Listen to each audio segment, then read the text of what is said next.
The history of classical music, the Middle Ages, also known as the medieval period, 450 to 1450 AD. We had Gregorian chant. It was basically a lot of men in a big church, and they were all chanting. Sounds like this.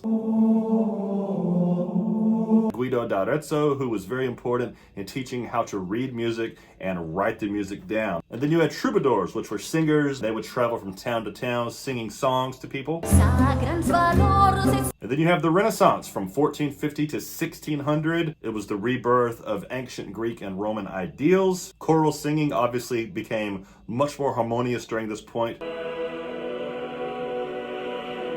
The Baroque era, 1600 to 1750. Everything got very, very fancy and grandiose during this period. Antonio Vivaldi is known for the Four Seasons. Johann Sebastian Bach wrote lots and lots of music. He actually did have 20 kids with 2 wives. He wrote fugues and inventions. He would do all kinds of interweaving things like musical puzzles. 2 of his more famous pieces are Toccata and Fugue, aka Scary Dracula Haunted House Organ, and Cello Suite No. 1 Prelude. George Friedrich Handel wrote The Messiah, which lasts for about 3 or 4 hours. It's about the life of Christ. The most famous song from that work is Hallelujah Chorus. Hallelujah. Another very famous one is For Unto Us a Child is Born. Then you had the classical period, 1750 to 1820. This is when they were starting to get a little more simple and balanced and neat and organized, not quite as fancy and grandiose as the Baroque period. The 3 most famous composers of the period, Franz Joseph Haydn, who was the father of the symphony. Here is a portion from his Surprise Symphony. He was also the father of the string quartet. Wolfgang Amadeus Mozart, the child prodigy, was extremely smart and talented, especially at a very young age. He was already writing operas and touring Europe, playing violin on the harpsichord before he was even 10 years old. Here's Mozart's Queen of the Night aria from the Magic Flute. And here is his work for piano, Turkish March.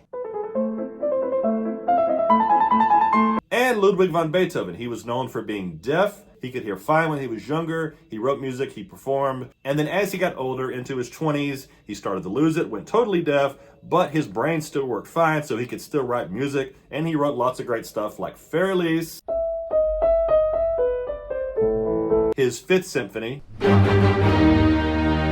his 9th Symphony, and Moonlight Sonata. Romantic period lasted from 1820 to 1900. It was much more emotional than the classical period. Everything was more and more. The loud was louder, the soft was softer, much more drama going into it. One of my favorite pieces ever is The Elf King by Franz Schubert, about a scary elf who comes to haunt a boy while he's riding horseback with his father through the woods. My father, my father. Frédéric Chopin, a wonderful pianist from Poland. He wrote lots of very famous piano pieces, including this well-known Nocturne.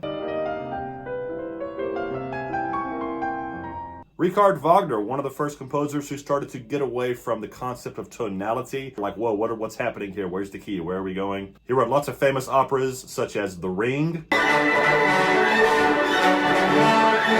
Lohengrin, and Tristan and Isolde. Peter Tchaikovsky, who wrote lots of wonderful melodies from ballets such as Swan Lake, and of course, The Nutcracker. The Impressionist period at the end of the Romantic period from 1870 to 1900 was all about atmospheres. Claude Debussy and Maurice Ravel were the 2 most important Impressionist composers. Into the modern period, which is more or less 1900 to present. Igor Stravinsky, who was pushing even more away from classic tonality. Then we have Gustav Holst, who wrote about the planets.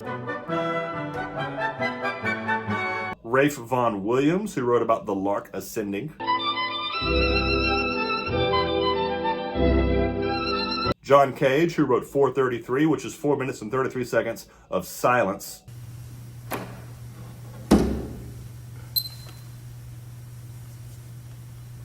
And Aaron Copland, who incorporated lots of folk songs into his music. Who doesn't love this hoedown?